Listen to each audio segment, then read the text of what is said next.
பாருங்கள், இன்றைக்கி டாபிக் வந்து தனியாகவே சோழா டினஸ்டி, சோழர்களின் வரலாறு அப்படின்னு சொல்லி தனியாக பார்க்க போகிறோம்.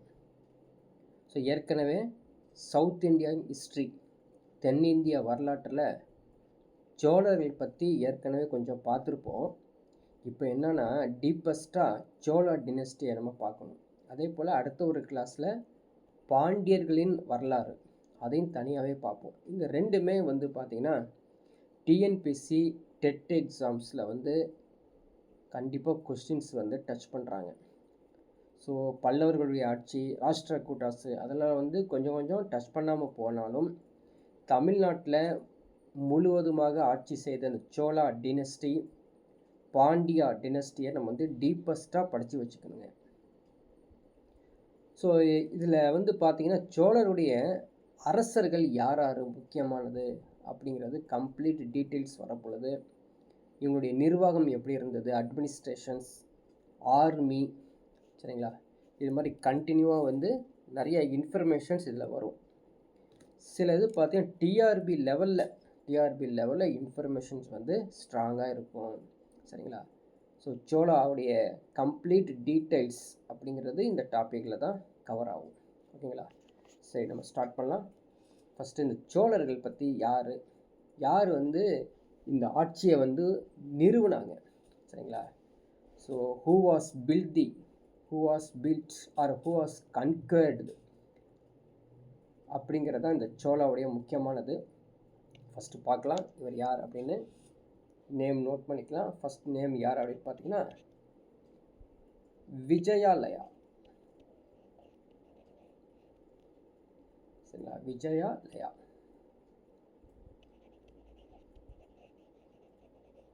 ஸோ விஜயாலயா அப்படின்னா இவர் வந்து காமன் எரா 850லேருந்து 871 வரைக்கும் ஆட்சி செய்தவருங்க விஜயாலயன். பொது ஆண்டு 850 871லேருந்து பார்த்தீங்கன்னா இவர் ஆட்சி செய்கிறாரு அப்படின்னா இவர் தாங்க என்னது சோழ அரசை நிறுவியவர். He was established Chola Kingdom in 850, புரியுதுங்களா. 850 சியில் வந்து சோழா வந்து எஸ்டாப்ளிஷ் பண்ணவர் இவர் தான். இவரை ஞாபகம் வச்சுக்கணும், கேட்பாங்க கொஸ்டின். சரி, இவர் எஸ்டாப்ளிஷ் பண்ணியிருக்காரு எங்கே அப்படின்னு பார்த்தீங்கன்னா கண்டிப்பாக தஞ்சாவூர் தான். தஞ்சாவூர் வந்து தலைநகரமாக வைத்து இவர் வந்து சோழ அரசை நிறுவியவர். சரி, யார்கிட்டேருந்து இவர் வின் பண்ணார்? இவர் யார்கிட்ட வின் பண்ணாருங்க? அவர் பேர் என்ன அப்படின்னு பார்த்தீங்கன்னா முத்தையாரையர்.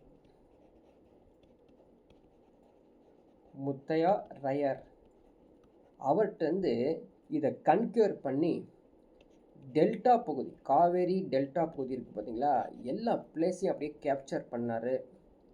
காவிரியுடைய ஆற்றின் கழிமுக பகுதி வரைக்கும் இவர் வந்து கம்ப்ளீட்டாக கேப்சர் பண்ணி விஜயாலயன் அப்படிங்கிறவர் தான் இந்த சோழ அரசை நிறுவியவர் அப்படிங்கிறது ஃபுல் டீட்டெயில்ஸ் தெரிஞ்சுக்கணும், சரிங்களா. இவர் தான் என்ட்ரி சோழ அரசில். இவருடைய மகன், சரிங்களா, இவருடைய மகன் son of Vijayalaya became the rule of பேர் நாங்கள் சோழ மண்டலம் அப்படின்னு ஆரம்பிக்கிறார். சோழ மண்டலம் அப்படிங்கிறோம் மற்றும் தொண்டை மண்டலம்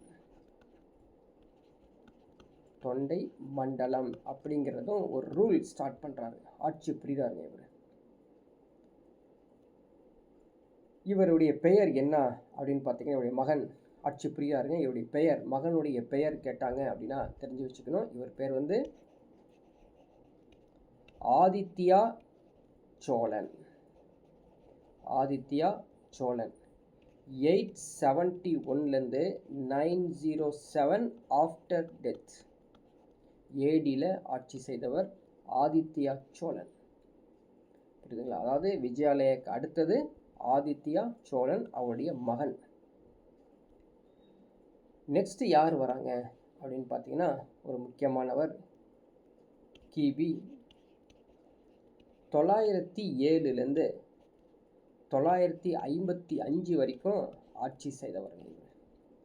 இவருடைய பெயர் பராந்தகா. முதலாம் பராந்தக அப்படின்னு சொல்லுவாங்க. முதலாம் பராந்தகன் அப்படின்னு சொல்லுவாங்க. இவருடைய வேலைகள் பார்த்தீங்கன்னா பெரிய பெரிய வேலைகள்லாம் செஞ்சுருக்காருங்க. யார்? பராந்தக சோழன்.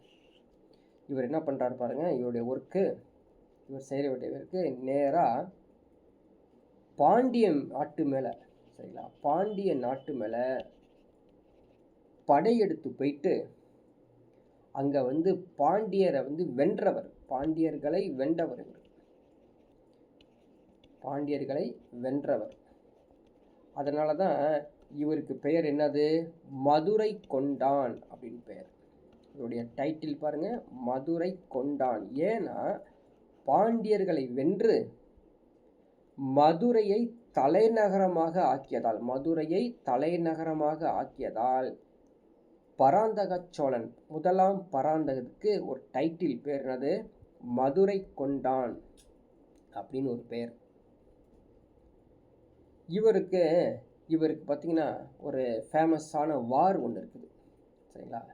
அந்த வாருடைய பேட்டில் ஒரு அருமையான பேட்டில். ஸோ பேட்டில் ஆஃப் யாருக்கு? இந்த முதலாம் பராந்தக ஒரு பேட்டில் இருக்குதுங்க. பேட்டில்னா ஒரு போர். என்ன போர்னா த பேட்டில் ஆஃப் தக்கோலம்.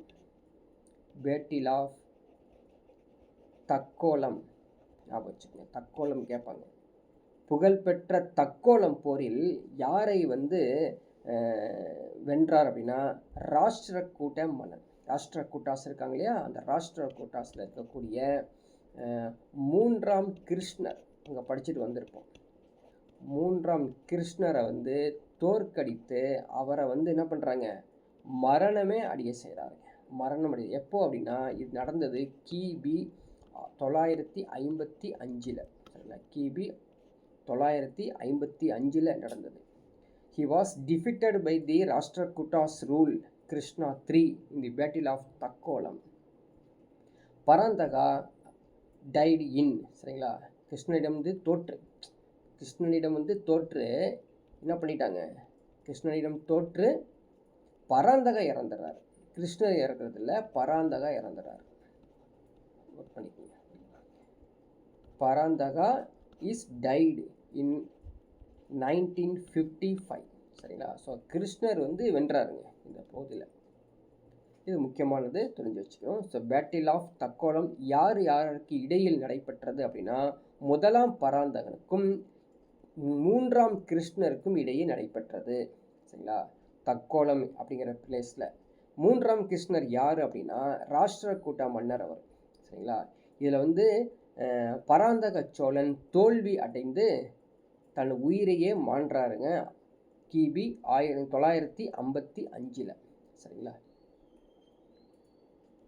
சரி, இந்த முதலாம் பராந்தகர் இருக்கார் இல்லைங்களா, ஃபஸ்ட்டு பராந்தகா, முதலாம் பராந்தகன், இவருடைய சக்சஸர் யார் அப்படின்னு பார்க்கலாங்க. அதாவது இவருடைய வழி தோன்றல்கள். சக்சஸர் அப்படிங்கிறது வழி தோன்றல்கள் யார் பார்க்கலாம். ஃபர்ஸ்ட் ஒன் யார்? அவருடைய பேர் அப்படின்னா கண்டராத்தியன். சரிங்களா,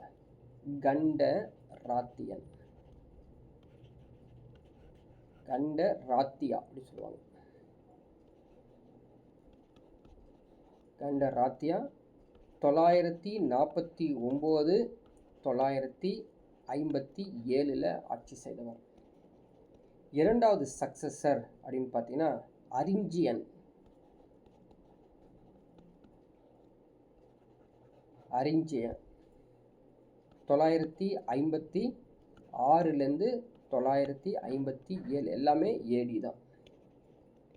மூன்றாவது யார் அப்படின்னா பராந்தகா II.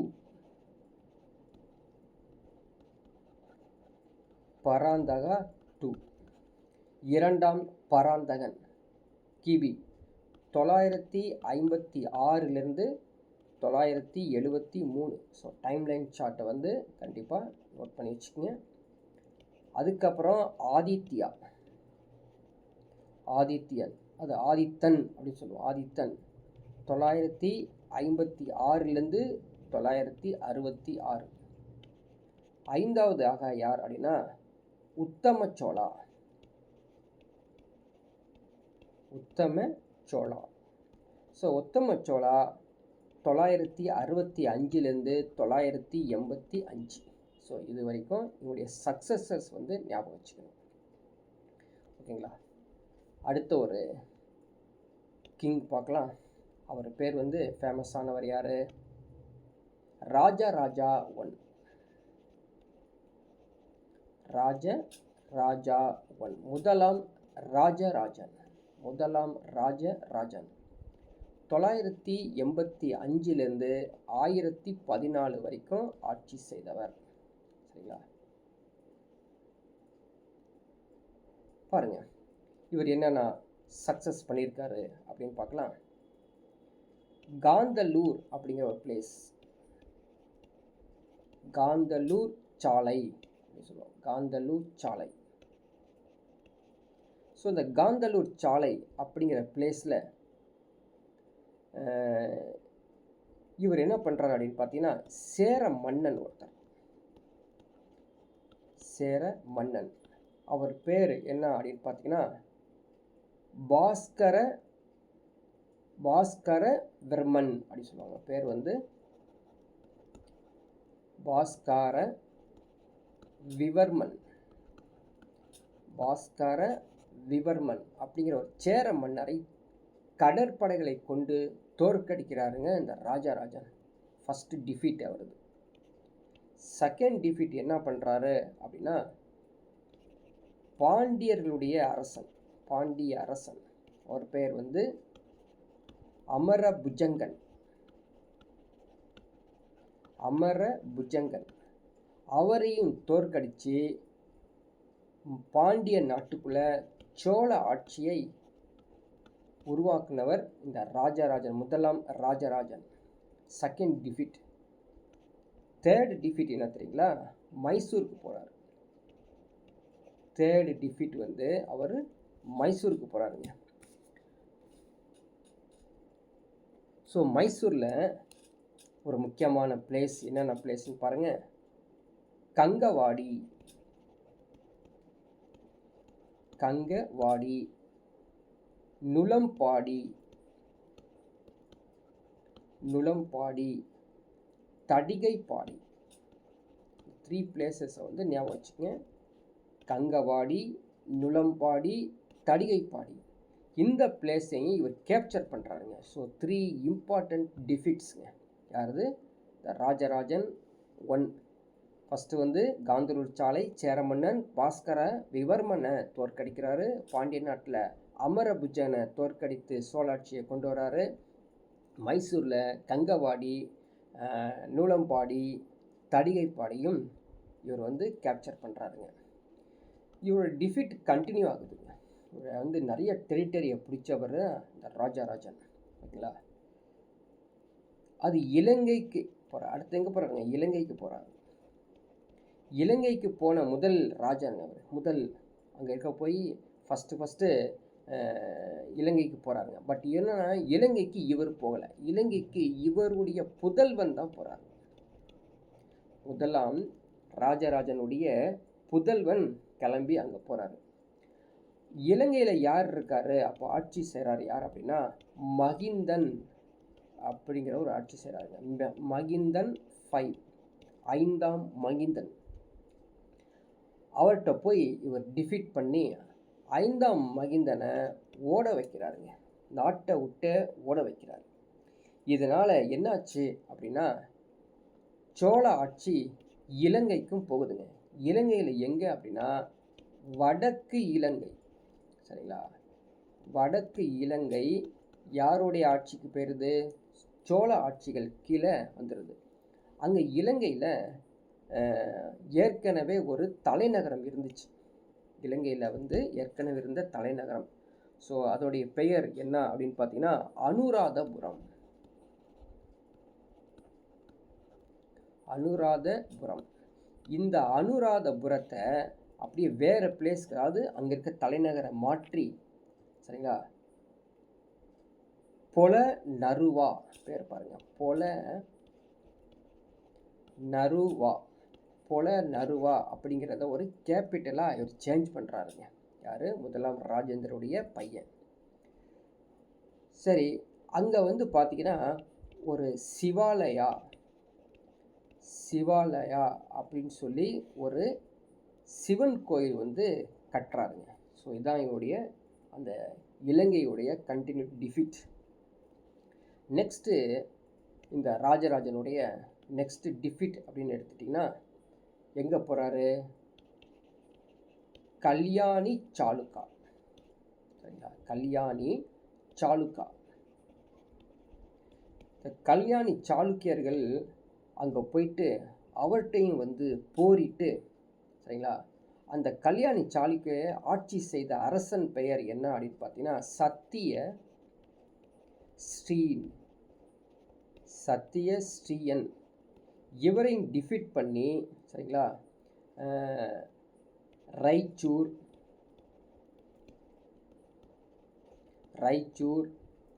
அதுக்கப்புறம் வந்து தோஆப், பனவாசி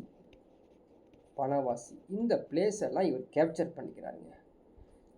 கேப்சர் பண்ணது மட்டும் இல்லாமல் இவருடைய டெரிட்டரி துங்கபத்திரா வரைக்கும் கொண்டு போகிறாருங்க.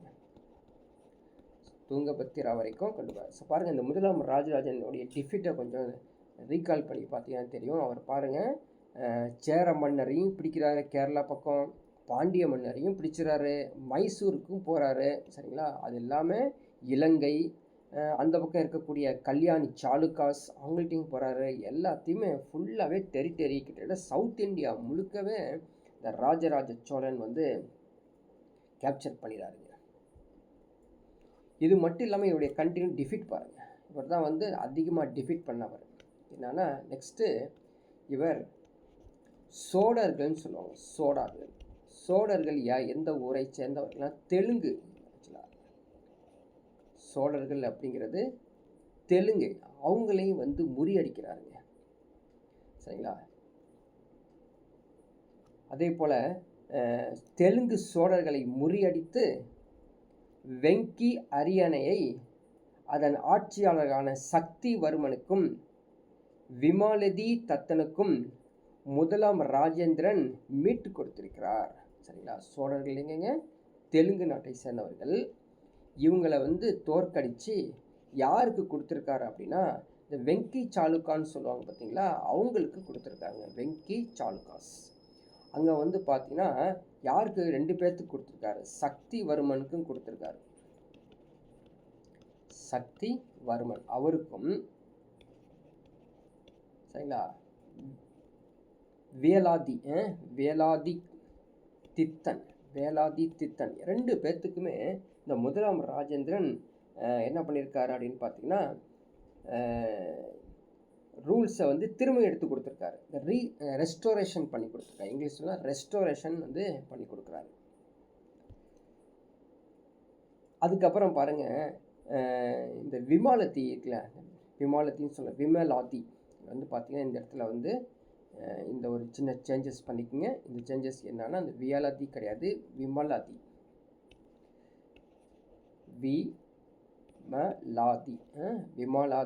விமாலாதித்தன் அப்படி பேர். பையன், அது மேன் தான், உமன் கிடையாது. இந்த விமலாதித்தனுக்கு என்ன பண்ணுறாரு அப்படின்னா இந்த ராஜராஜன் தன்னுடைய மகளை கொடுக்குறாருங்க. மகளை மனம் முடித்து கொடுக்குறாரு, மேரேஜ் பண்ணி வைக்கிறாருங்க. தன்னுடைய மகளுடைய பெயர் என்ன? குந்தவை. தன்னுடைய மகள் குந்தவையை இந்த விமலாதித்தனுக்கு மேரேஜ் பண்ணி கொடுத்தாரு. இவருடைய அடுத்த ஒரு படையெடுப்பு, இல்லைங்களா, இன்வேஷன் யாருடையது? ராஜராஜன் ஒன்னுடைய. நெக்ஸ்ட் எங்கே போகிறாருங்கன்னா மாலத்தீவுக்கு போகிறாருங்க.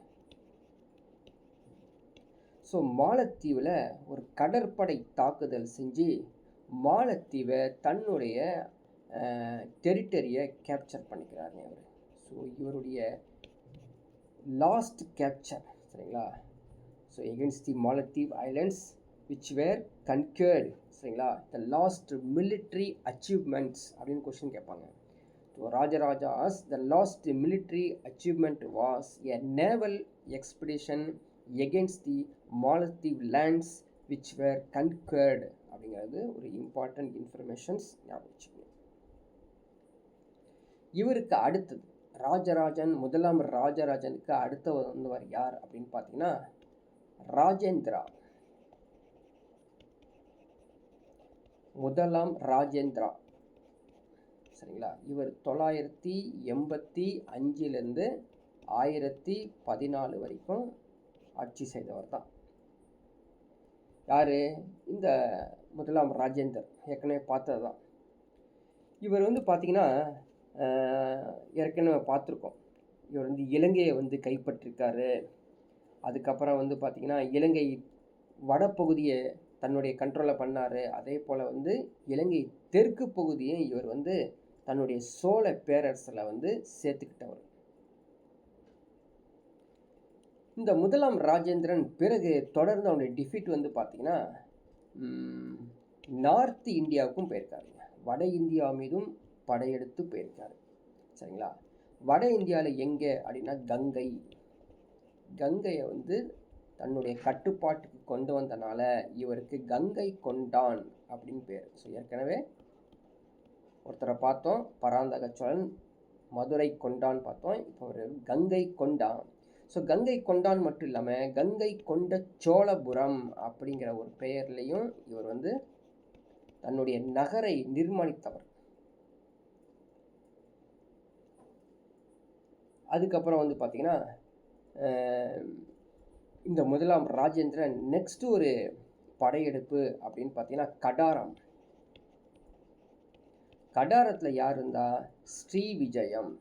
கடாரத்தில் வந்து ஸ்ரீவிஜயம் அவரையும் தோற்கடித்து கடாரத்தை தன்னுடைய பக்கம் வந்து கொண்டு வந்தவருங்க. அதனால் இவருக்கு என்ன பேர்? கடாரம்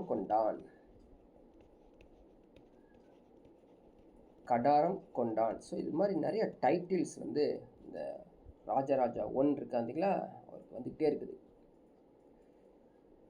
அதுக்கப்புறம் தொடர்ந்து இவர் வந்து மேலை சாளுக்கிய இருக்காருங்களா, மேலை சாளுக்கை.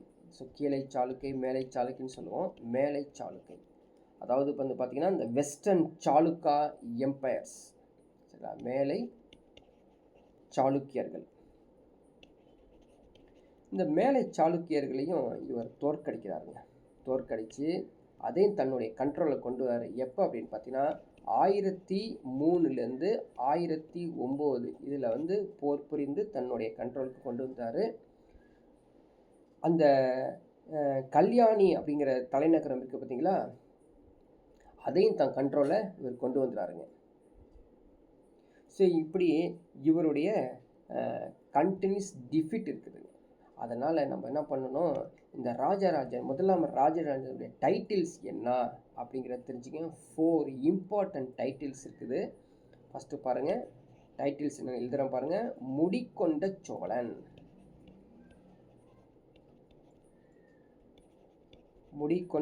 சோழன், கங்கை கொண்டான்,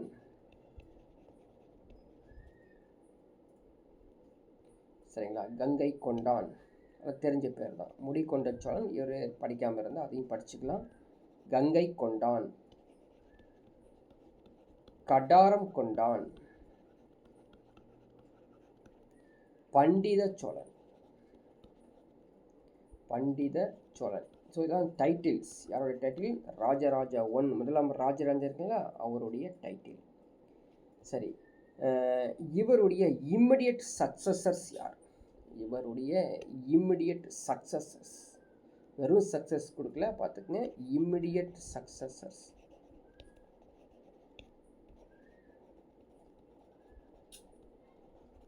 so immediate successors of Rajendra 1 அப்படின்னு கேட்டாங்கன்னா முதலாம் ராஜேந்திரனின் வழித்தோன்றல்கள் யார் அப்படின்னு பார்த்தீங்கன்னா முதலாம் ராஜராஜேந்திரன்.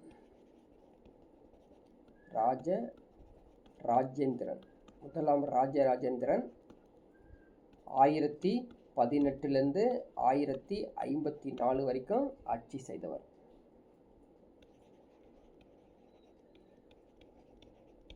இரண்டாம் இரண்டாம் ராஜேந்திரன்.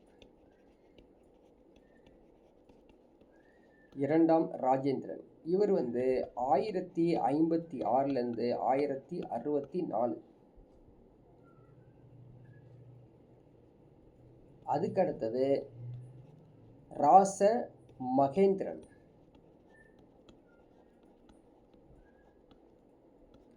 1060லேருந்து 1063. வீர ராசேந்திரன். 1063லேருந்து 1070. அதி ராசேந்திரன்.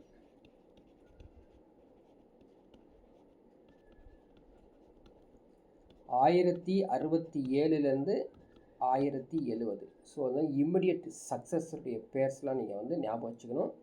அது மட்டும் இல்லாமல் டைம்லைன் சார்ட்ஸும் நீங்கள் நோட் பண்ணிக்கணும். கொஸ்டின்ஸ் இதில் பார்த்தீங்கன்னா நேரடியாகவும் கேட்கலாம், மறைமுகமாகவும் கேட்கலாம். கிரானிக்கல் ஆர்டரில் கேட்பாங்க. ஸோ இந்த ஒரு 3-4 பேர்களை கொடுத்து அடுத்தடுத்து யார் கிரானிக்கல் ஆர்டரில் இருப்பாங்க, ஏறு வரிசை இறங்கு வரிசையில் கேட்பாங்க. இதெல்லாம் படித்து சிறப்பாக வச்சுருந்தா மட்டும், ஒரு முறை இல்லை பல முறை படித்து நீங்கள் ஞாபகம் வச்சுருந்தா மட்டும்தான் ஆன்சர் கொடுக்க முடியும். ஓகேங்களா? ஸோ அடுத்த ஒரு ரூல் போகலாம். அடுத்த ஒரு எம்பரர், அவர் பேர் குலோத்துங்கா I.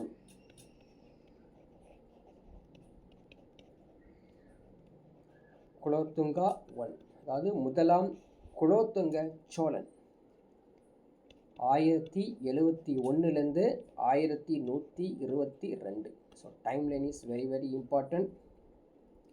இவர் யாருன்னா பார்த்தாலே சொல்லிடலாம். யாருங்க? ராஜேந்திர சோழன் இருக்கு இல்லைங்களா, முதலாம் ராஜேந்திர சோழன், அவருடைய மகன் தான் முதலாம் ராஜேந்திரன். முதலாம் ராஜேந்திரனுடைய மகன் தான் இந்த குலோத்துங்க சோழன், முதலாம் குலோத்துங்க சோழன். இதில் என்ன அப்படின்னு பார்த்தீங்கன்னா, இவர் செஞ்ச ஒரு முக்கியமான வேலை, ஏற்கனவே இலங்கை கேப்சராக இருந்துச்சு பார்த்தீங்களா, அந்த இலங்கையை இவர் என்ன பண்ணுறாரு, விடுவிக்கிறாருங்க. இலங்கையை சோழ பேரரசிலிருந்து விடுதலை கிடைச்சிருச்சு.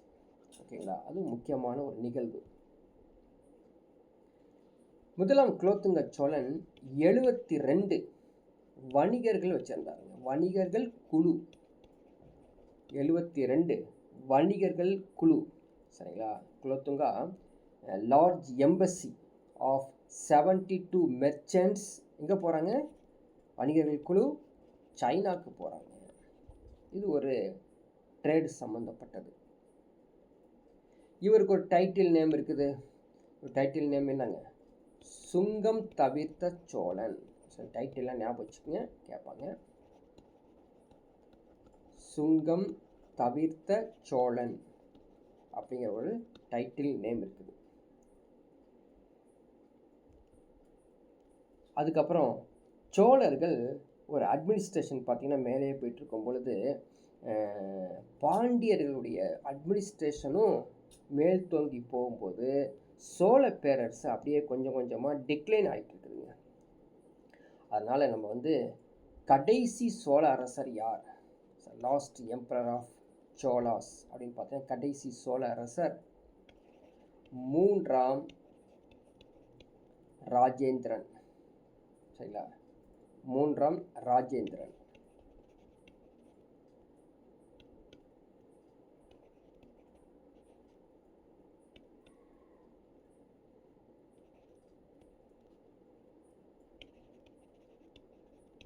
மூன்றாம் ராஜேந்திரன். லாஸ்ட்டு சோழ அரசு அப்படின்னு பார்த்தீங்கன்னா, கடைசி சோழ அரசர் மூன்றாம் ராஜேந்திரன். இவர் ஆக்சுவலாக என்ன வருங்க, டிஃபீட் ஆகிறாரு. இவர் டிஃபீட் ஆகிறார் இல்லையா? யாரால் டிஃபீட் ஆகிறாரு அப்படின்னு பார்த்தீங்கன்னா, பாண்டியன். சரியா? பாண்டிய அரசு. அவர் பேர் என்னது? இரண்டாம் ஜடவர்மன் சுந்தரபாண்டியன். இரண்டாம் ஜடவர்மன் சுந்தரபாண்டியன் அவர்கிட்ட இவர் வந்து தோல்வி அடைஞ்சிடறாருங்க. சரிங்களா?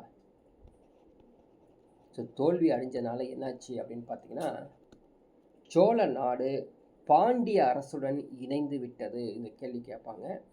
ஸோ சோழா வந்து பாண்டிய அரசு யாரால் இணைந்தது அப்படின்னு கேட்டாங்கன்னா, 2ஆம் ஜாடவர்மன் சுந்தரபாண்டியருடைய அவர் வந்து டிஃபீட் பண்ணிடுறாரு இந்த 3ஆம் ராஜேந்திரனை.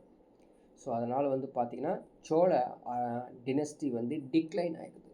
ஸோ இதான் வந்து எம்பரர்ஸ் வந்து சோழாவுடைய எம்பரர்ஸ் வந்து நம்ம பார்த்துருக்கோம். ஓகேங்களா? இதை ஞாபகம் வச்சுக்கணும். நெக்ஸ்ட் லெவல் அப்படின்னு பார்த்தீங்கன்னா அட்மினிஸ்ட்ரேஷன். சோழாவுடைய administration is very very importance.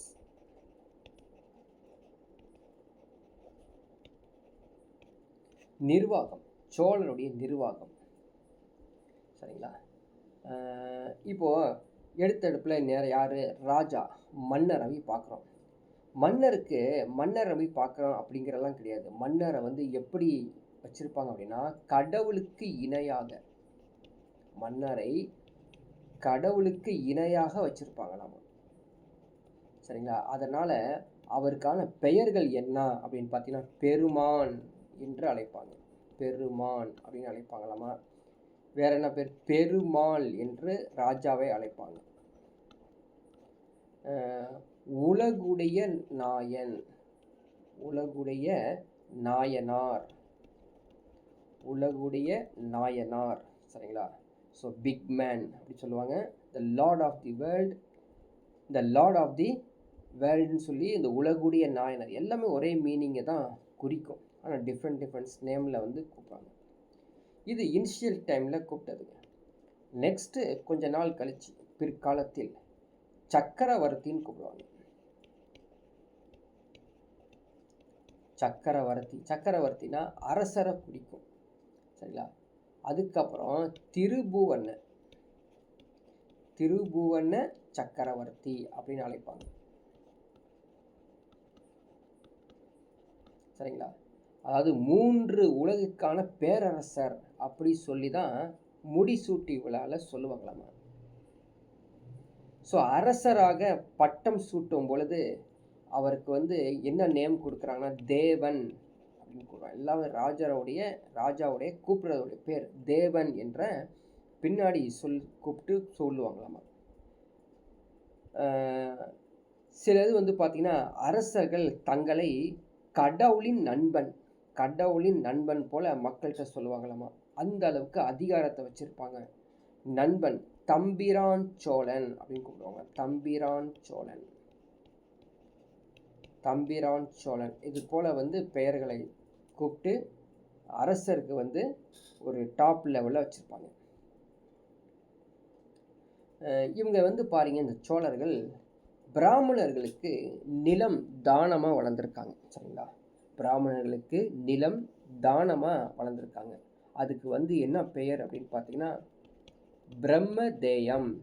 பிரம்மதேயம் என்றால் பிராமணர்களுக்கு தானமாக வழங்கிய நிலப்பரப்பு. இன்னொரு பேர் என்னது அப்படின்னு பார்த்தீங்கன்னா சத்துர்வேதி மங்கலம். ஸோ 2 பேர்களையும் ஞாபகம் வச்சுக்கணும். பிரம்மதேயம் என்பதும் சத்துர்வேதி மங்கலம் என்பதும் பிராமணர்களுக்கு தானமாக நிலப்பரப்புகளை கொடுத்துருக்காங்களாமா. சரிங்களா? இவருடைய ஆட்சி காலத்தில், யாருடைய ஆட்சி காலத்தில் அப்படின்னு பார்த்தீங்கன்னா சோழர்களுடைய ஆட்சி காலத்தில் பாண்டிய நாட்டில் சோழ பாண்டியர் அப்படின்னு சொல்லுவாங்களாமா. சரிங்களா? பேர் பாருங்க, பாண்டிய நாட்டில் சோழ பாண்டியர். ஏன்னா இவங்க வந்து பாண்டியரில் ஆட்சி காலத்தில் பாண்டியரை போய் தோற்கடித்து ஒரு சோழர்களை ஆட்சி நடத்தினால பாண்டிய நாட்டில் சோழ பாண்டியர். சரிங்களா? அதே போல் இன்னொரு பேர் பாருங்க, சோழ லங்கேஸ்வரர். ஸோ ஏன் இந்த நேம் வந்தது? இலங்கையை போய் ஆட்சி செய்தனால சோழ லங்கேஸ்வரர். சரிங்களா? இந்த இந்த இப்போ வந்து பார்த்திங்கன்னா இவங்க வந்து இந்த மண்டலம் இருக்குல்ல, சோழ மண்டலம் அது ஒன்று. பாண்டிய மண்டலம். அது மட்டும் இல்லாமல் இலங்கையும் தன்னுடைய கண்ட்ரோலில் வச்சுருக்கனால அதனால் என்ன பேர் கூப்பிடுவாங்க அப்படின்னு பார்த்தீங்கன்னா மும்மொழி சோழ மண்டலம். ஸோ இன்னொரு இன்ஃபர்மேஷன் என்ன அப்படின்னு பார்த்தீங்கன்னா, தமிழில் ஏன் எழுதுறேன்னு கேட்டீங்கன்னா இங்கிலீஷ்லேயும் அதே நேம் தான். சரிங்களா? மும்மொழி சோழ மண்டலம் அப்படிங்கிறதும் இங்கிலீஷ்லேயும் அதே மாதிரி தான் எழுதுகிறோம். அதனால் தமிழில் படித்ததுனால சீக்கிரம் நம்ம வந்து அண்டர்ஸ்டாண்ட் பண்ணிக்கலாம் அப்படின்னு எழுதிட்டுருக்கேன். ஸோ அதை அப்படியே கவனிச்சிங்க. பிறகு இவங்க பாருங்கள், அதனுடைய அட்மினிஸ்ட்ரேஷன், அவங்களுடைய மண்டலங்கள் பற்றி சொல்கிறாங்க. மும்மொழி சோழ மண்டலம் சொல்லிட்டோம். கர்நாடகா பக்கம் போகிறாங்க இல்லையா, ஏற்கனவே பார்த்துறோம். கர்நாடகா போகிறாங்க. ஸோ கர்நாடகாவில் வந்து பார்த்தீங்கன்னா கங்கைவாடி, கர்நாடகாவில் வந்து கங்கைவடி அப்படிங்கிற பகுதியில் அவங்க போய் ஆட்சி செஞ்சனால சோழ கங்கர் அப்படின்னு சொல்லுவாங்க. சோழ கங்கர் அப்படிங்கிறது சோழருடைய ஆளுநராக செஞ்சிருக்காங்க. அவங்க ஆளுநரை நியமித்து அந்த பகுதியை பார்த்துக்கிட்டாங்க.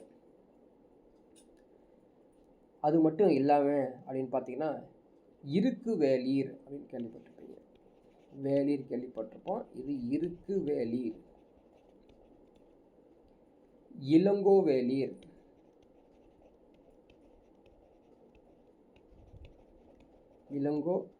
வேலீர்,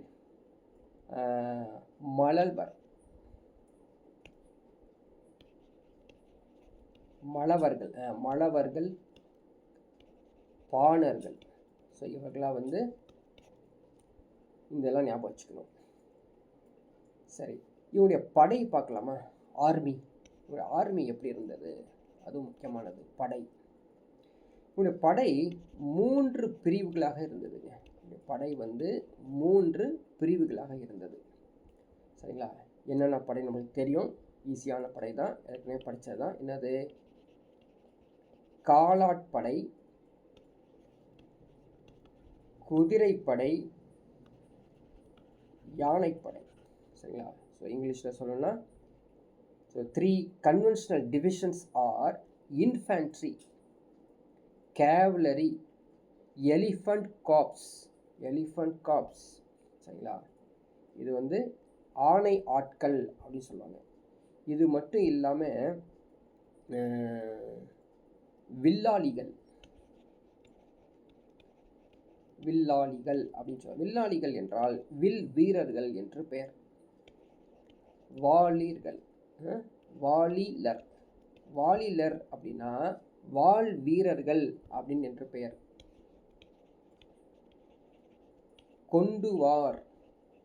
கொண்டுவார் அப்படின்னா ஈட்டி வீரர்கள். ஞாபகம் வச்சுங்க. வில்லாளிகள்னா வில் வீரர்கள், வாலிலர்னா வாள் வீரர்கள். சரியா? கொண்டுவார் அப்படின்னா ஈட்டியை வச்சு திணிக்கக்கூடியவங்க, ஈட்டி வீரர்கள். சரி, இந்த படைகள் எல்லாமே எப்படி இருந்தது அப்படின்னா 2 types of ranks, 2 படிநிலையை கொண்டு இருந்ததுங்க. சரிங்களா? அந்த 2 படிநிலைகள் யாவை எக்ஸாமில் கேட்பாங்க. 2 ranks இல்லையா? நம்ம கொடுக்குறோம் இல்லைங்களா ஆர்மிக்கு ரேங்க்ஸ், அது போல் அவங்க ஆர்மிக்கு ரேங்க்ஸ் கொடுத்துருக்காங்க. 2 படிநிலைகள் எது அப்படின்னு பார்த்தீங்கன்னா சிறுதனம் பெருந்தனம்.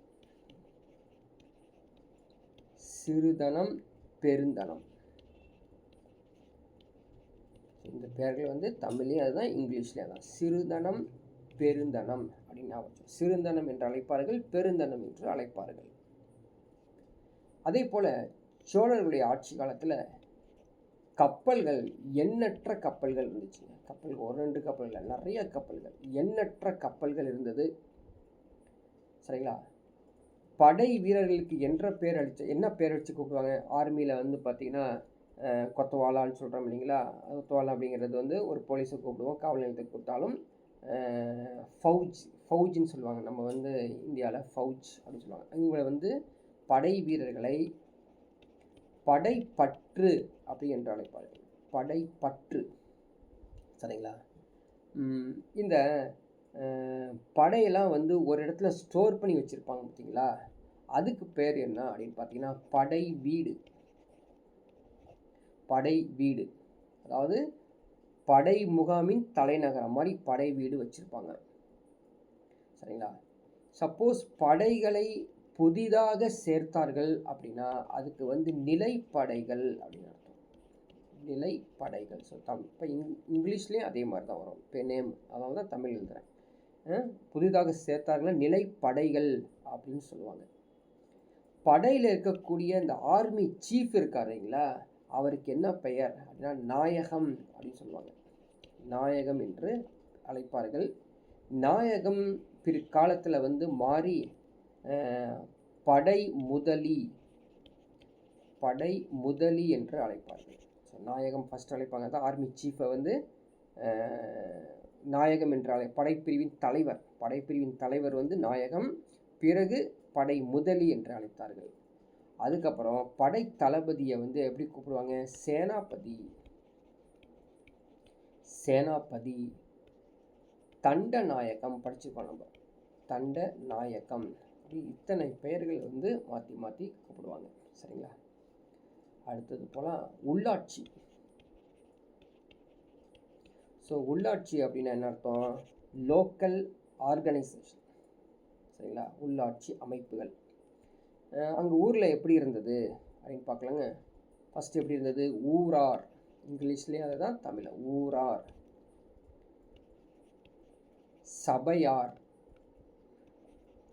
ஊரார், சபையார், நகரத்தார். சரிங்களா? நாட்டார். ஊரார், சபையார், நகரத்தார், நாட்டார். இப்படி குழுக்கள் அமைச்சு பண்ணியிருந்தாங்க. எல்லாத்துக்கும் தன்னாட்சி உரிமை. எல்லாமே தன்னாட்சி உரிமை கொண்டதாக இருந்தது. சரிங்களா? ஒரு சோழ பேரரசு அப்படின்னு பார்த்தீங்கன்னா ஒரு ஆர்கனைஸ்டாக இருந்தது. சரிங்களா? ஆர்கனைஸ்டாக இருந்தது. ஒரு கட்டமைப்பாக இருந்தது. சரிங்களா? இப்போது ஊரார் சொல்கிறோம் இல்லைங்களா? ஊரார் அது வந்து இப்போ வந்து நம்ம ஊர்னு சொல்கிறோம். நம்ம வந்து இதை வந்து ஊர் அப்படின்னு சொல்கிறோம். ஸோ ஊர் என்று அழைக்கப்பட்டது தான் அந்த ஊரார் தான். ஊர் என்னங்க இந்த ஊர் அப்படின்னா ஜென்ரலி வேளாண்மை பகுதி இருக்குங்களா, கிராமப்புறங்களில் வேளாண்மை குடியிருப்புகள் தான் ஊர் என்று அழைக்கப்பட்டது. இங்கே இருக்கிறவங்க எல்லாருமே அப்படின்னா நில உடைமையாளர்களாக இருப்பாங்க. லேண்ட் ஓனர்ஸாக இருப்பாங்க. சரிங்களா? கோவில்கள் இருக்கும், குளங்கள் இருக்கும், இது மாதிரி எல்லா வேலையும் செஞ்சிட்ருப்பாங்க. வருவாய் வசூலிப்பது, சட்ட ஒழுங்கை பாதுகாப்பது, இந்த வேலைகள் எல்லாமே இந்த ஊர் பகுதியில் செஞ்சுட்டு வருவாங்க. சரி, சபையார் அப்படிங்கிறது எதை குறிக்குது அப்படின்னு பார்த்தீங்கன்னா ஊர் என்பது நில உடைமையாளர்கள். சரிங்களா? வேளாண்மை கிராமம் அதான் வந்து ஊர். புரியுதுங்களா? இப்போது வேளாண்மை வச்சிருக்கக்கூடியவங்க பிரம்மதேயம் அப்படிங்கிறது ஏற்கனவே படிச்சுட்டு வந்தோம். பிரம்மதேயம்னா என்னது? பிராமணர்களுக்கு கொடுக்கப்பட்டுள்ள நிலங்கள், அதுதான் பிரம்மதேயம். ஸோ அந்த பகுதியில் மையமாக வச்சு கோவில்கள் கட்டி சொத்துக்கள்லாம் வச்சு குடியிருப்புகள்லாம் வச்சுருப்பாங்க. சரிங்களா? அப்படி இருந்துச்சு அப்படின்னா அதுகளுக்கு சபைகள் என்று பெயர். நல்லா புரிஞ்சுக்கங்க. நல்லா கிளியராக புரிஞ்சுட்டா தான் நீங்கள் வந்து வீட்லேயும் ஒரு தடவை புக் எடுத்து படிக்கும்போது புரியும். ஸோ ஊருங்கிறது கிராமம், அது வேளாண்மை பகுதி. அந்த வேளாண்மை பகுதியில் வந்து நில உடைமையாளர்கள் தான் இருப்பாங்க, லேண்ட் ஓனர்ஸ் இருப்பாங்க. பட் சபையாரில் வந்து பார்த்திங்கன்னா இந்த பிரம்மதேயம் சொல்லக்கூடிய பிராமணர்களுக்கு குடியிருப்பாக இருக்கக்கூடிய பிரம்மதேயத்தில் வந்து கோவில்கள் இருக்கும், சொத்துகள் இருக்கும், எல்லாமே இருக்கும்.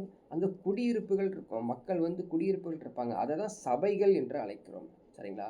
இந்த இடத்துல வந்து பாசன குளங்கள், இரிகேஷன் சிஸ்டம்ஸ் வச்சுருப்பாங்க. இது வந்து பார்த்திங்கன்னா ஊர் மாதிரியே சபை இருக்குமாம்மா. சரிங்களா? அங்கே வந்து நிர்வாகம், அட்மினிஸ்ட்ரேஷன் தனியாக இருக்கும். நீதி. சரிங்களா? ஸோ ஃபினான்ஸு, ஜஸ்டிஸு, இது மாதிரி டிபார்ட்மெண்ட்ஸ் வந்து எங்கே இருக்கும்? சபையில் இருக்குமாமா. சரிங்களா? ஸோ அப்படியே நகரத்தார் போகலாங்க. நகரத்தாரில் எப்படி இருக்கும் அப்படின்னா நகரம் அப்படின்னாலே சோழர்களுடைய ஆட்சி காலத்தில் வணிக நகரமாக தான் சொல்லுவாங்களாமா. வணிகம், ட்ரேட் சென்டராக மாதிரி தான் வச்சுருப்பாங்களாமா. அங்கே இருக்கக்கூடிய மக்கள் ட்ரேடு செட்டில்மெண்ட்டாக இருப்பாங்க. அதாவது வணிகம் செய்யக்கூடிய மக்கள் குடியிருப்பாக அங்கே இருப்பாங்க. அங்கே என்னென்ன முக்கியமாக வணிகம் செய்தார்கள் அப்படின்னா தங்கம். சரிங்களா? தங்கம், உலோகப் பொருட்கள், ஜென்ரலாகவே கைவினை பொருட்கள், கிராஃப்ட்ஸ் அதெல்லாம் வச்சுருந்தாங்க. அது இல்லாமல் நெசவு தொழில் செஞ்சுருக்காங்க. பானையுடைய வேலை செஞ்சுருக்காங்க. சரிங்களா. பானை வனைதல்னு சொல்லுவாங்க. பானை வனைதல் செஞ்சுருக்காங்க. ஸோ நிறையா வந்து அமௌண்ட் கையில் கிடைக்கிற மாதிரி இல்லைங்களா. ஸோ பண ட்ரான்சாக்ஷன் பண்ணுற மாதிரி அந்த இடத்துல வந்து நிறைய ஒர்க்கு பண்ணியிருக்காங்களாமா. சரிங்களா. அதுக்கப்புறம் அப்படியே அவங்களுடைய நகரத்தார்கள் அப்படிங்கிற பேர் வாங்கியிருக்க காரணமே வந்து நகரத்தின் பிரதிநிதிகள்லாம் இருப்பாங்க இல்லையா, ரெப்ரசன்டேட்டிவ்ஸ், அவங்களாம் எக்ஸிக்யூட்டிவ்ஸ்லாம் இருப்பாங்க இல்லையா, அவங்களாம் வந்து கோவில்களுடைய நிர்வாகத்தோடு செஞ்சுட்டு இருந்தாங்க. ஆனால் முதலாம் ராஜராஜன் காலத்தில் எப்படி இருந்தது? முதலாம் ராஜராஜன் காலத்தில் மாநகரம் என்று அழைப்பாங்களாம். மாநகரம் பார்த்தீங்கன்னா எக்ஸாம்பிளுக்கு மாமல்லபுரம் மாநகரம்.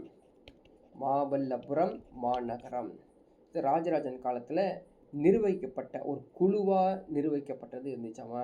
இது மட்டும் இல்லாமல் அப்படின்னு பார்த்தீங்கன்னா இவங்க வந்து சில்க், பட்டு, பீங்கான் பொருட்கள், கற்பூரம் எல்லாம் நோட் பண்ணி வச்சுக்கணும். என்னென்ன வந்து ட்ரேட் பண்ணாங்க அப்படின்னு கேட்பாங்க, நோட் பண்ணிக்க. ஸோ பட்டு, பீங்கான், கற்பூரம், கிராம்பு, சாண்டில்வுட்டு, சந்தன மரம், சந்தனக்கட்டை, ஏலக்காய்,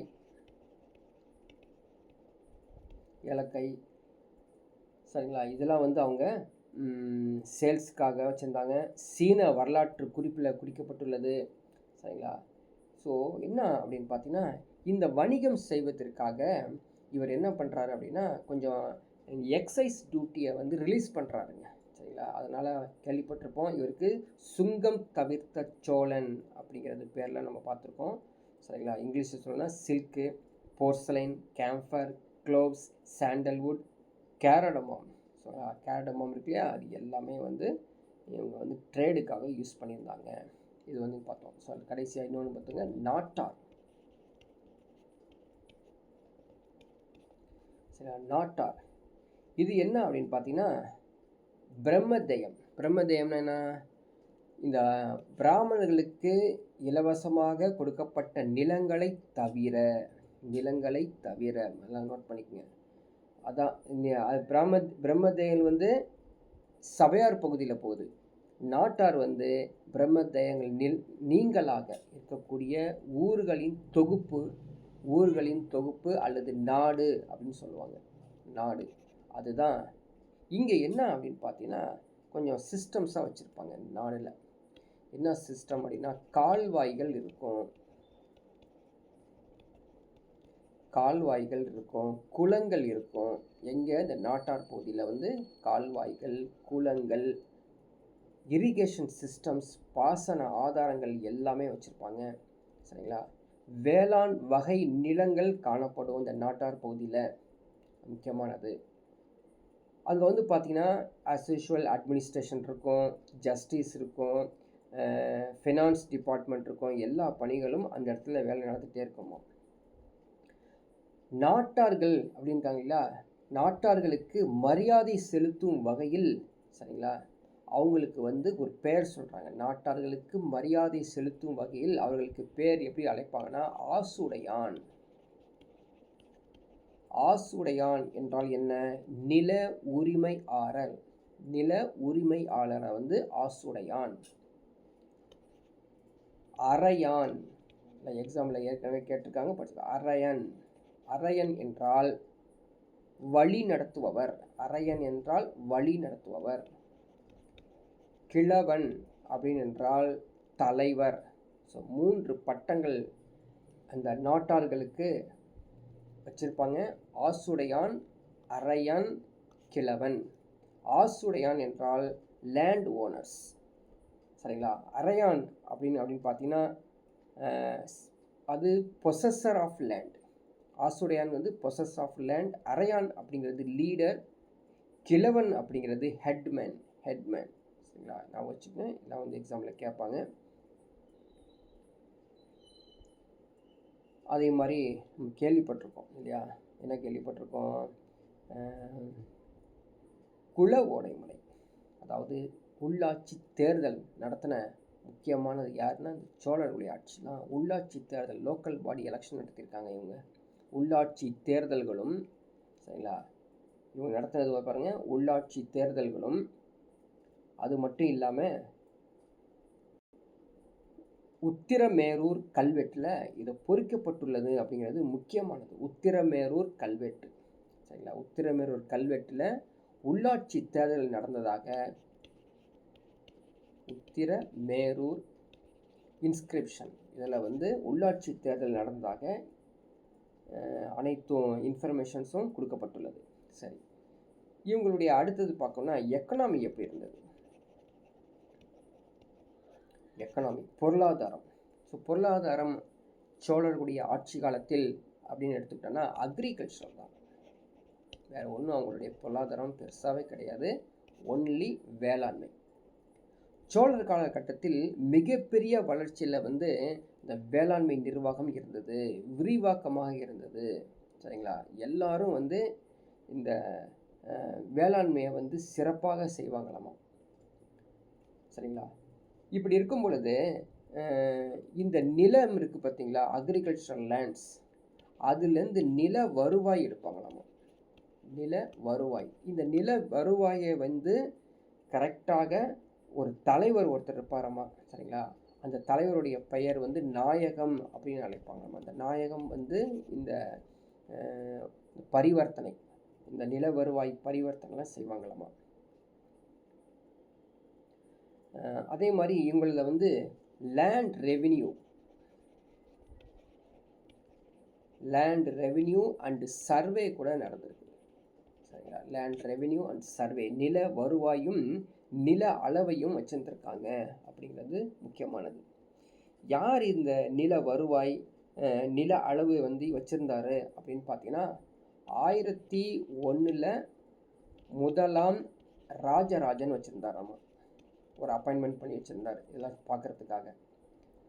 1086 முதலாம்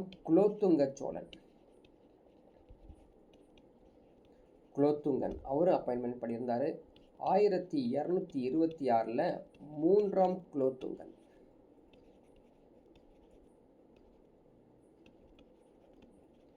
மூன்றாம் குலோத்துங்க சோழனும் இந்த நில வருவாய் அளவை அப்பாயின்மெண்ட் பண்ணி வச்சுருந்தாங்க ஆட்களை.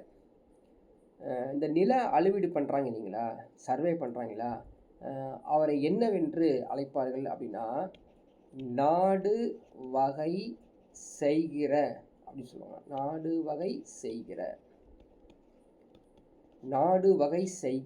அப்படின்னு குறிப்பிடப்பட்டுள்ளது சரிங்களா. அந்த நில அளவு இருக்குது பார்த்தீங்களா, நில அளவு. ஸோ இந்த சர்வே பண்ணக்கூடிய நில அளவை எப்படி அலகுகள் வச்சுருக்காங்க, யூனிட்ஸ் எப்படி அலகுகள் வச்சுருக்காங்க இதுன்னு கேட்பாங்க, நோட் பண்ணிக்கோ. குழி, மா, வேலி, பட்டி, பாடகம் சரிங்களா. வச்சுக்கோ, குழி, மா, வேலி, பட்டி, பாடகம் என்ற வழக்கில் சாதாரண யூஸ் பண்ணுவாங்களாமா. வரிகள் என்னென்னா அப்படி பார்க்கலாம். டாக்ஸஸ் என்னென்ன டாக்ஸஸ், இறை அப்படி ஒரு வரி இருக்குமாமா. காணிக்கடன்,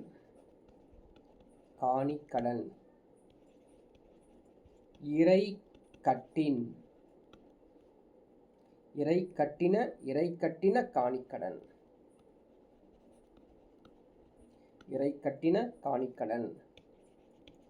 கடமை சரிங்களா.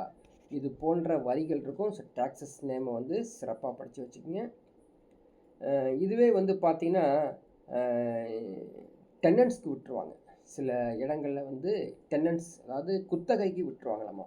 சப்போஸ் குத்தகைக்கு விட்டாங்க அப்படின்னா அதுக்கு ஒரு தனியாக ஒரு வரி கொடுக்கணும். அது இந்த வரியுடைய பேர் குடிமை வரி. குடிமை வரி என்றால் நிலத்தை குத்தகைக்கு பெற்று வேளாண்மை செய்து அதுக்கு வரி செலுத்தணும் அப்படின்னா குடிமை வரி கொடுக்கணும். இப்படி இந்த வேளாண் செய்கிறாங்க இல்லைங்களா, எப்படி நம்ம ஏற்கனவே ஒன்று பார்த்தோம், கொஞ்சம் ரீகேப் பண்ணி பார்க்கலாம். ஒருத்தரை பார்த்தோம், ஆசுடையான், அரையான், கிழவன் சொல்லி நாட்டாரை பார்த்தோம் இல்லையா. இதே போல தான் இந்த அக்ரிகல்ச்சரல் லேண்ட் வச்சு வேளாண்மை செய்யக்கூடியவர்களுக்கு மரியாதைக்குரிய பட்டங்கள் சொல்லுவாங்களாமா. அந்த பட்டங்கள் என்ன அப்படின்னு பார்த்தீங்கன்னா, உடையான், உடையான், அரையான், கிழவர், இப்படி கூட பேர் எடுத்து கூப்பிடுவாங்களாமா. சரிங்களா? அதாவது அரசரும் உள்ளூர் தலைவர்களும், சரிங்களா, அரசரும் உள்ளூர் தலைவர்களும் வரி செலுத்துவாங்களாமா. அரசரும் உள்ளூர் தலைவர்களும் வரி செலுத்துவாங்க. அந்த வரிக்கு பேர் வந்து ஒப்படி வரி. ஒப்படி அப்படிங்கிறது ஒரு டேக்ஸுங்க, மறந்துடாதீங்க. அடுத்த சோழருடைய ஆட்சி காலத்தில் ஒப்படி அப்படிங்கிற ஒரு டேக்ஸு. அந்த டேக்ஸ் யாருன்னா, அரசரும் உள்ளூர் தலைவர்களும் ஒப்படி என்ற வரியை வசூலித்தனர். சரிங்களா? வசூலித்தனர். அரசரும் உள்ளூர் தலைவர்களும் ஒப்படி என்ற வரியை வசூலித்தனர், மறந்துடாதீங்க. அதே போல் இன்னொரு வரி, இறை கட்டின நெல். இறை கட்டின நெல் அப்படின்னு சொல்லி ஒரு வரி, ஒரு டேக்ஸுங்க. என்ன அப்படின்னா, இந்த விளைச்சல் ஆயிடுது பார்த்தீங்களா நெல், அதுக்கு ஒரு டேக்ஸ் பே பண்ணுமா. அந்த டேக்ஸோடைய பேர் வந்து இறை கட்டின நெல் அப்படின்னு அர்த்தம். அந்த நெல்லுக்குன்னு தனியாக ஒரு டேக்ஸ் இருக்குது. அதோடைய பேர் என்ன, நெல் களம். ஸோ நெல் களம் அப்படிங்கிறது இந்த யூனிட் ஆஃப் டேக்ஸ், அதுக்கு பேர் நாங்கள் அலகின் அடிப்படையில் அந்த வசூலிக்கப்பட்டது. நெல் களம் என்றால் என்ன? நெல் களம் அப்படின்னா என்ன அப்படின்னு பார்த்தீங்கன்னா, ஒரு களம் அப்படின்னா 28 கிலோ. சரிங்களா? இது மாதிரி ஒரு களம் என்பது 28 கிலோ. ஸோ முதலாம் ராஜராஜன் இருக்கா இல்லையா, இவர் தான் இந்த களம் அப்படிங்கிற ஒரு வேர்டு வச்சு வரி வசூல் முதலில் செய்தவர். சரிங்களா? யார்? முதலாம் ஃபஸ்ட்டு ராஜராஜன் இருக்காருங்களா, அவர் தான் வந்து ஒரு களம் என்பது 28 கிலோ நிர்ணயித்து வசூல் பண்ணியிருக்காரு அப்படின்னு தெரிஞ்சுக்கணும். அதே மாதிரி இந்த அளவு இருக்குது பார்த்தீங்களா, இந்த அளவு மாறுபடுமாமா. ஏன் மாறுபடுது அப்படின்னா, மண் வளத்துக்கு தகுந்தாப்புல, ப்ரொடக்ஷனுக்கு தகுந்தாப்புல சேஞ்சஸ் ஆகும் அப்படிங்கிறது சொல்லியிருக்காங்க. சரி, அடுத்து இவங்களுடைய இரிகேஷன் சிஸ்டம் எப்படி இருக்குது அப்படின்னு பார்க்கலாம். பாசனம். ஸோ பாசனம் அப்படிங்கிறது 2 பேர் யூஸ் பண்ணுறாங்க. ஒன்று வந்து வடின்னு யூஸ் பண்ணுறாங்க ஒரு பேர், இன்னொன்று வந்து வாய்க்கால். சரி, வாய்க்கால்னால் நம்மளுக்கு தெரியும். இன்றைக்கி அந்த பகுதியை நம்ம பயன்படுத்துகிறோம். வடி யூஸ் பண்ணுறோமான்னு தெரியாது, பட் வாய்க்கால் யூஸ் பண்ணுறோம் இல்லையா. வடி என்பது என்ன? நீர். நீர் பாருங்கள், வடக்கு தெற்காக, வடக்கு நார்த்து டு சவுத் ஓடுனுச்சு அப்படின்னா அதுக்கு வந்து வடி என்று பெயர்.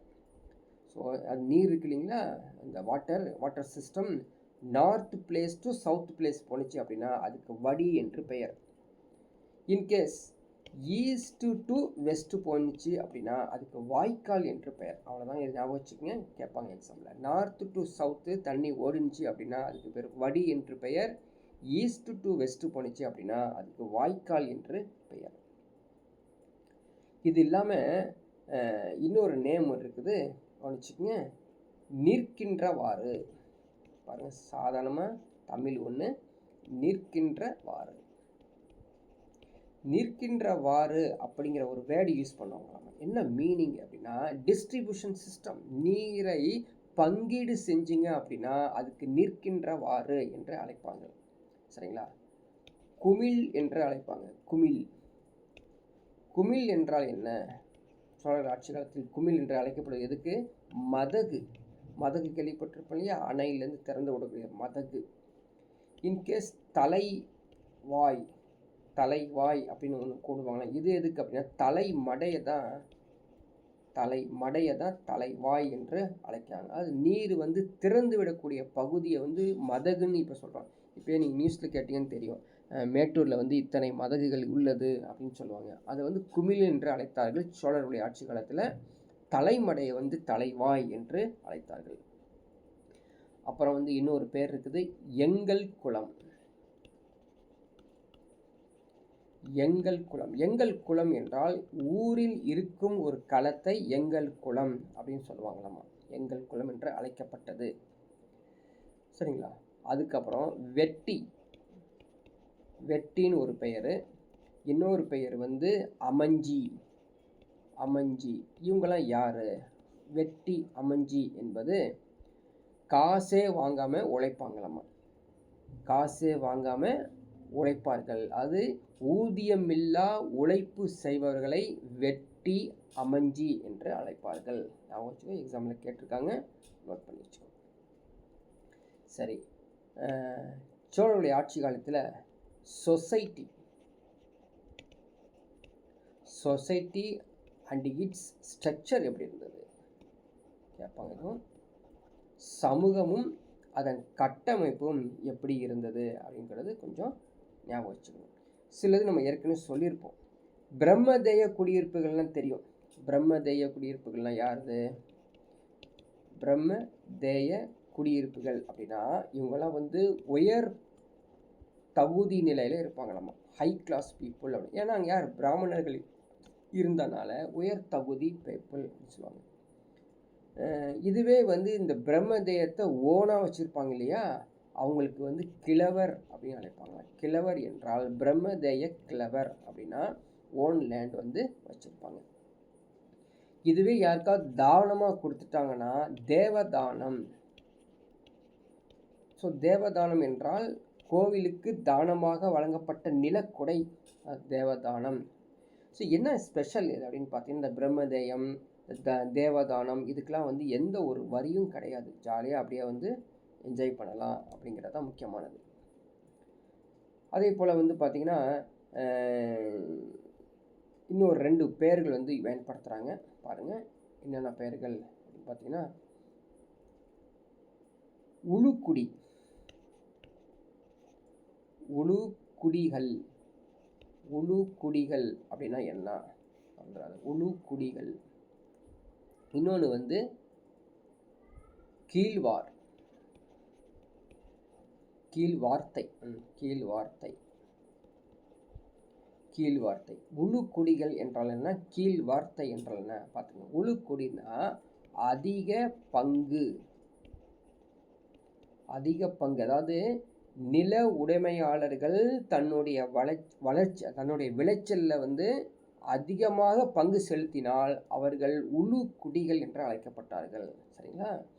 இதுவே குறைவான பங்கு செலுத்தினாங்க அப்படின்னா, குறைவான பங்கு செலுத்தினாங்க அப்படின்னா அவங்களுக்கு வந்து கீழ்வார்த்தை அப்படின்னு சொல்லி அழைப்பார்கள். சரிங்களா?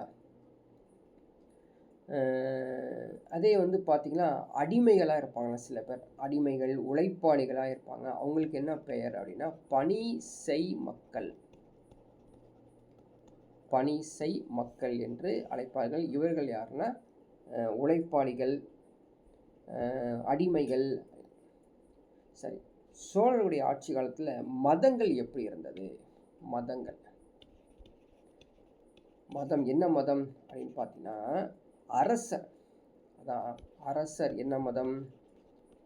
சைவர். அரசர் வந்து சைவ மதம். சைவர்கள், சைவிட்டிஸ் அப்படின்னு சொல்கிறோம் இல்லையா, சைவ மதம் தான் அதிகமாக அந்த முதலாம் பராந்தக சோழன், உத்தம சோழன் எல்லாருமே வந்து சைவ மதத்தில் இருந்தாங்க. லிங்கோத்பவர்,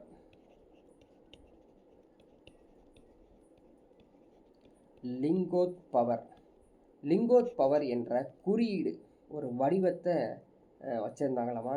அதே மாதிரி நடராஜர் என்ற மனித வடிவத்திலையும் சிவ வழிபாடு செஞ்சுருக்காங்க. அதுங்க 2 பாயிண்ட்டு நோட் பண்ணிக்கலாம். அதே போல் நம்பி ஆண்டார் நம்பியை கேள்விப்பட்டிருப்போம். நம்ம தமிழில் கூட படிச்சிருக்கலாம். நம்பி ஆண்டார் நம்பி. இவர் வந்து என்ன பண்ணுறாரு அப்படின்னு பார்த்தீங்கன்னா சைவ சமய நூல்களை மீட்டெடுத்து திருமுறை அப்படிங்கிற நூலை வந்து விட்டவர். அது கொஞ்சம் ஞாபகம் வச்சுக்கணும். இதே மாதிரி கோவிலில் வந்து கோவிலில் ஏதாவது நம்ம பஜனை செய்கிறாரு பார்த்தீங்களா, திருமுறைகள்லாம் செய்வார். பக்தி பாடலாம் பாட்டுனா ஓதுவோர் அப்படின்னு சொல்லுவாங்க. ஓதுவார். ஓதுவார் என்றால் ஓதுவார் பதிகம் படுவார் அப்படிலாம் கேள்விப்பட்டிருக்கோம். ஓதுவார் பதிகம் படுவார் அப்படின்னு சொல்லி நியமனம் செய்வாங்களாமா. சரிங்களா? பாடல்களை பாடுவோர் விண்ணப்பம் செய்வோர். ஸோ சாங்ஸ்லாம் வந்து பாடினாங்கன்னா அது மீன்ஸு கடவுளை புகழ்ந்து சாங்ஸ் பாடுறாங்க இல்லை, அவங்களுக்கு என்ன பேர் அப்படின்னா விண்ணப்பம் செய்வோர். ஸோ நீங்கள் வந்து ஒரு முறை கவனித்து புக்கையும் பார்த்து நோட்ஸ் எழுதி வச்சுட்டிங்கன்னா ரொம்ப ரொம்ப யூஸ்ஃபுல்லாக இருக்கும். ஓகேங்களா? அடுத்தது போல் எங்களுடைய ஆட்சி காலத்தை ட்ரேடு எப்படி இருக்குன்னு பாருங்கள்.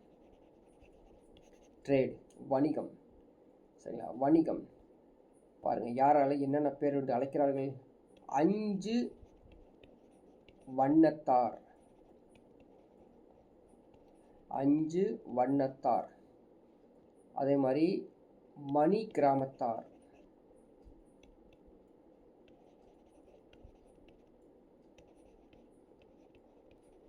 மணி கிராமத்தார். ஸோ இதெல்லாம் யாருங்க? வணிக குழு. ட்ரேடு உடைய ஒரு வணிக குழுவாக இருந்தவங்க இவங்க. வணிக குழுவாக இருந்தாங்க. 5 வண்ணத்தார் குழு அப்படின்னு சொல்லுவாங்க. இதில் வந்து பார்த்தீங்கன்னா யூதர்கள், கிறிஸ்துவர்கள், இஸ்லாமியர்கள் உள்ளிட்ட மேற்கு ஆசியர்கள் எல்லாமே சேர்ந்து இருப்பாங்களாமா. சரிங்களா? ஜென்ரலி மணி கிராமத்தார் யாரை குறிக்கும் அப்படின்னா உள்நாட்டு வணிகரை குறிக்கும். 5 வண்ணத்தார் அப்படிங்கிறது வெளிநாட்டு வணிகத்தை குறிக்கும். இது ஞாபகம் வச்சுக்கணும்.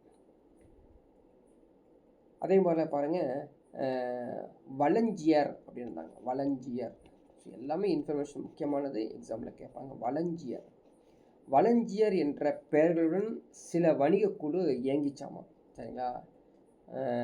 இவங்களை பற்றி கர்நாடகாவில் இருக்கக்கூடிய ஹைஹோல்.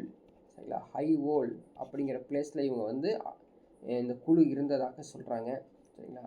இதெல்லாம் வந்து தெரிஞ்சு வச்சுக்கோங்க, முக்கியமானது. அதே மாதிரி சமஸ்கிருதத்தை வந்து இவங்க வந்து ஆதரிச்சிருக்காங்க. மொழிகளை வந்து சமஸ்கிருதத்தை வந்து ஆதரிச்சிருக்காங்க. அதே போல் வந்து பார்த்திங்கன்னா முதலாம் ராஜேந்திரன் தென்னார்காடு பகுதியில் உள்ள எண்ணாயிரத்தில் வேத கல்லூரியை ஒன்று கட்டியிருக்காங்களாமா. எங்கே? முதலாம் ராஜேந்திரன் அவங்க வச்சுக்கோ. முதலாம் ராஜன் எண்ணாயிரம் அப்படிங்கிற பிளேஸில் வந்து ஒரு வேத கல்லூரியை கட்டியிருக்காரு. இல்லை 340 மாணவர்கள் வந்து படித்ததாக சொல்லப்படுது. ஓகேங்களா? ஸோ அதில் வந்து ஒரு இன்ஃபர்மேஷன்ஸ் வந்து நம்ம இங்கே கொடுத்துருக்கோம். பாருங்கள், இந்த இம்பார்ட்டன்ட் இன்ஃபர்மேஷனோட நெக்ஸ்ட்டு நம்ம பார்க்க போகிறது ப்ரீவியஸ் இயர் கொஷின்ஸ். எக்ஸாமில் எப்படி கொஷின்ஸ் கேட்டிருக்காங்க அப்படின்னு பாருங்கள், அவங்களுக்கு புரிஞ்சிருக்கும். ஸோ பாருங்கள், கொஷின் பாருங்கள். வாட் இஸ் த இப்போ சொன்னேன் உங்களுக்கு chronological order of the following Chola rulers. புரியுதுங்களா? கீழ்கண்ட சோழருடைய ஆட்சி கால வரிசைப்படி காட்டுக அப்படின்னு சொல்லி ஞாபகம் வச்சுக்கணும். ஸோ ராஜேந்திர சோழன் 1, குலோத்துங்க சோழன் 1, விக்ரம சோழன், ராஜராஜ சோழன் யார் அப்படின்னு பாருங்கள். ஸோ டிக் பண்ணி வச்சுருக்கோம். ஆன்சர் கீயும் என்ன வரும்? ஃபஸ்ட்டு யார்? ராஜராஜ சோழன் 1. சரிங்களா? 4. அதுக்கப்புறம் வந்து ராஜேந்திர சோழன் 1. அதுக்கப்புறம் வந்து தான் குலோத்துங்க சோழன். கடைசியாக வந்து பாருங்கள் Vikrama Chola. So option A is the right answer அப்படின்னு ஞாபகம் வச்சுக்கணும். ஸோ எக்ஸாமில் கேட்டிருக்காங்க, பார்த்துங்க எத்தனை கொஷின்ஸ் கேட்டிருக்காங்க அப்படின்னு. அடுத்த ஒரு கேள்வியை பாருங்கள். மேட்ச் தி ஃபாலோயிங் கொடுத்துருக்காங்க. யாராவது கொடுத்துருக்காங்க? உத்திரமேரூர் கல்வெட்டு பார்த்தோம் இல்லைங்களா? உத்திரமேரூர் கல்வெட்டு. அந்த உத்திரமேரூர் கல்வெட்டு எதை குறிக்குது, யாரை சொல்லுது பாருங்கள். படிச்சுன்னா அப்படி டக்குன்னு புரிஞ்சு. உத்திரமேரூர் கல்வெட்டு பராந்தக சோழன். உத்திரமேரூர் கல்வெட்டு வந்து பராந்தக சோழனை சொல்லுதாங்க. சரிங்களா? உத்திரமேரூர் கல்வெட்டு பராந்தக சோழன். அதே மாதிரி சுங்கம் தவிர்த்த சோழன் யார் அப்படின்னா குலோத்துங்க சோழன். சுங்கம் தவிர்த்த சோழன் குலோத்துங்க சோழன். முடிக்கொண்டான் அப்படின்னு கேள்விப்பட்டோம். முடிக்கொண்டான் அப்படிங்கிறது முதலாம் ராஜேந்திரன். முடிக்கொண்டான் முதலாம் ராஜேந்திரன். ஜெயங்கொண்டான் அப்படிங்கிறது முதலாம் ராஜராஜன். ஸோ வந்து டீப்பஸ்ட்டாக நீங்கள் படித்து வைக்கும்போது தான் ஆன்சர் ரெடி பண்ண முடியும். ஸோ அடுத்த ஒரு கேள்வி பாருங்கள். Match the following again. Kulothunga Cholan. So Kulothunga Cholan எதை குறிக்குது? சுங்கம் தவிர்த்து, அதே கொஸ்டின் பாருங்கள் மாற்றி விட்டுருக்கான் பாருங்கள். சுங்கம் தவிர்த்த சோழன். விக்ரம சோழா அப்படிங்கிறது என்னங்க, தியாக சமுத்திரா. தியாக சமுத்திரா. குலோத்துங்க சோழா, இரண்டாம் குலோத்துங்க சோழன் வந்து எதை குறிக்குதுங்க, திருநீற்று சோழன். திருநீற்று சோழன். இரண்டாம் ராஜராஜன் அப்படிங்கிறது தான் இந்த முத்தமிழ், முத்தமிழுக்கு தலைவன். முத்தமிழுக்கு தலைவன் அப்படிங்கிறது இரண்டாம் ராஜராஜன். ஸோ இதெல்லாம் வந்து பார்த்தீங்கன்னா நம்ம படிச்சிருந்தாலும் சிலது விட்டு போயிருக்கும், கொஷின்ஸில் வந்திருக்கு பாருங்கள். எல்லாம் ப்ரீவியஸ் இயர் கொஷின் எடுத்து படிச்சுக்கணும் அப்படின்னு சொல்கிறோம். சரிங்களா. அடுத்தது பாருங்கள், உத்திரமேரூர் கல்வெட்டில் தொடர்புடைய சோழ அரசர் யார் அப்படின்னா ஏற்கனவே பார்த்தோம். முதலாம் பராந்தக சோழன். அதே கேள்வியை மாற்றி மாற்றி கேட்டிருக்காங்க. சுங்கம் தவிர்த்த சோழன் யார், குலோத்துங்க சோழன் 1. சரிங்களா. இது மாதிரி கொஷின்ஸ் வந்ததுக்கு சோழா கிங்டம் ரெவென்யூ டிபார்ட்மெண்ட் வேர் கால்ட் அஸ், சோழ நாட்டில் வருவாய்த்துறை என்னவென்று அழைப்பார்கள். இப்போ தான் படிச்சுட்டு வந்தோம். புறவு வரி. புறவு வரி நான் வச்சுக்கோம். புறவு வரி எதுங்க, வருவாய்த்துறை வந்து புறவு வரி. ஸோ நிறையா புக்கு வந்து தெரிஞ்சு வச்சு படிச்சிருந்தோம்னா இந்த ஞாபகத்துக்கு வரும். ஸோ வந்து ப்ரீவியஸ் இயர் கொஷின்ஸ் லைட்டாக டச் பண்ணியிருக்கோம். நீங்களும் நிறைய ப்ரீவியஸ் இயர் கொஷின் எடுத்து படிச்சுக்கங்க. கொஷின்ஸ் ரிப்பீட்டடாக படிக்க தான் நிறைய இன்ஃபர்மேஷன்ஸும் தெரிஞ்சுக்க முடியும். நம்ம நெக்ஸ்ட் ஒரு கிளாஸில் பார்க்கலாம்.